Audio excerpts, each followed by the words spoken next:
Bali ngayong araw nga pala mga kurago, gagawa tayo ng gate na may sukat na 130 by 133 cm.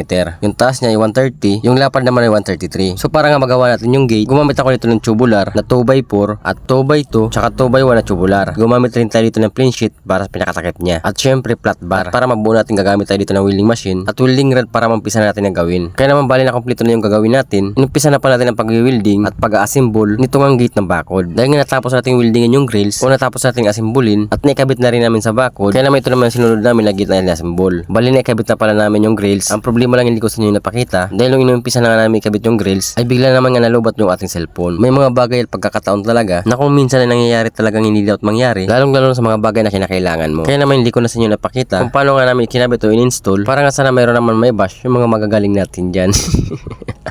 Arot. By the way, na-symbol ko na pala yung pinaka-frame ng gate. Kaya naman pinapulwid ko na siya o in-ispat-ispat ko na dandahan sa mababang amperahe ng ating welding machine para hindi mabutas. Kinakailangan kasi mababang amperahe lang yung gagamitin natin para hindi magkabutas-butas. Nang para sa ganun maiwasan natin yung mga pag-i-error at paulit-ulit ng pag-wielding dahil nabubutas. Dahil kahit anong galing mo nga sa pag-wielding, pag ganito mga weldingan lang naman ninipis, kinakailangan mo talagang babaan talaga yung mga amperahe para sa magandang pagdadala ng welding rod. Kaya naman bago ko siya pala pinulwid, ispatan ko muna yung mga tigkabilang dulo para lang mabuo natin ng maayos at mai-align natin kung dapat pang mai-align. At pagkatapos nga natin mai-align, so agad ko na nga pinapulwid pero ispat-ispat lang o papitik-pitik lang ng welding rod ng handle natin para nga maganda yung pinagdaanan, may welding natin ng maayos at hindi magkabutas-butas dahil sobrang nipis. Pagkatapos ko nga pala mapulwid yung pinaka-frame, ay agad naman akong sumukat ng 70 at nilagyan ko siya ng 2x2 dahil nga dito sa pagkakapitan na ng pinaka-design at 2x1 na tubular. Dahil 2x1 nga tubular ang ginamit natin, kaya naman yung pinaka-space niya ay 1 inches din by 1 inches. Kaya naman yung sinit up na natin ay saktong-sakto rin nga para bang walang labis, walang kulang dahil puro pares nga yung pinaka-space niya hanggang matapos tigkabilang dulo. Kaya agad naman natin sinit up o inispatan tigkabilang dulo para pag binilig natin o biniliktad, hindi magilahan o hindi higupin dahil karamihan kasi kapag nirekta mo agad na pinapulwid yung mga wini-welding, minsan hinihigop dahil kakaroon ng pressure kaya nangyayari kakabingkong-bingkong ang mga ginagawa. Kaya naman iniispatan lang muna natin kabawat dulo para pag biniliktad natin sa kabila naman tayo mag-welding, saka natin doon ipapulwid para hindi magilahan at hindi higupin. Syempre makaka-relate lang yan at nakakaalam yung mga katulad natin ng mga nag-welding. Alangan naman yung tubero o karpintero o pintor. Syempre makaka-relate lang yung marunong sa welding. Ops, alam ko may magko-comment dyan. Ibig ko sabihin yung makaka-relate lang yan yung mga marunong mag-welding. Basta't marunong ka mag-welding at nag-welding ka talaga, panigurado ma-relate mo yan talaga. Oo, ano? Okay na ba? Gets nyo na? Katapos ko rin nga may sit up yung pinaka-design niya. Ay agad naman ako nagputol ng flat bar na may lapad na 1 inches. Ito rin kasi yung gagawin natin ng pinaka-stopper dahil maglalagay kasi tayo ng plain sheet dito sa kapilang pisngi ng ating ginagawang gate. Bali nilagay ko pala sa gitna yung ating flat bar na pinutol na naka 45 degrees yung mga dugtungan para na maganda yung pinaka-dugtungan niya at naka-eskwala talaga. So bali para may lagay natin maayos sa gitna yung flat bar, ginuhitan ko siya para nang pag wini-welding natin nilalapat natin, mayroon tayong guide at pagbabasihan. Ito kasi flat bar na nilagay natin. Ito kasi yung magiging stopper na ating nilalagay na plain sheet para may lapat natin ng maayos at may welding ng tama na hindi rin magkabutas-butas. Kaya na pagkatapos ko nga maguhitan, ay agad ko na mga siyang sinisit up pero itinitayo namin para masilip natin kung nakaskwala talaga o nasa hulog para pag nilapat namin yung plain sheet na walang magiging allowance sa mga kantuhan. Kaya naman iniispat ko na isa-isa at may kunting pag-iingat para nga sa maayos ng pagkakagawa. Para naman hindi na tayo mahirapan pang mag-grind o mag-bopping kapag maayos yung pagka-welding natin. Kumbaga kung maayos yung pagka-welding, mababawasan yung oras na gugugulin sa pagka-grinder para lang mawala yung mga pinag-weldingan na bukol-bukol.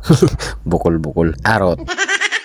Pagkatapos nga natin may lagay yung flat bar, ay agad ko na nga pinapulwid yung 2x1 na nilagay natin na para sa design. Pagkatapos nga natin may pulwid, ay agad namin sinukat itong plain sheet para mabawasan yung dulo dahil sobra siya na mga 4 inches. Ang kapal pala na ginagamit namin itong plain sheet, number 16 yung pinakakapal niya para namin yung may kakapalan siya at hindi agad basta-basta mayuyupi. So dito may tips lang ko sa inyo ibabahagi tungkol nga sa pagkakabit itong mga plain sheet kung paano bang tamang diskarte para hindi lumubo o hindi mayupi o malisalign itong plain sheet na kakabit natin. Ang diskarte pala nito, yung weldingin natin na nakatayo at wala dito nakikita nyo na ginagawa namin para maiwasan yung paglulubo at pag-uumbok ng mga plain sheet na wini-welding tulad na itong git na kinabit namin. Basta lang yung mga kurago sa mga bitiranong nagturo sa atin. Kaya na pagkatapos kong weldingin yung kinalabasan ganito na. Ganito na yung naging itsura at naikabit na rin namin. Primer na lang ang kulang para hindi nakalawangin. So paano mga kurago? See you tomorrow naman tayo hanggang sa next video. Kaya abangan nyo mga susunod natin gagawin. Dito lang yan sa Barangay Pararaw.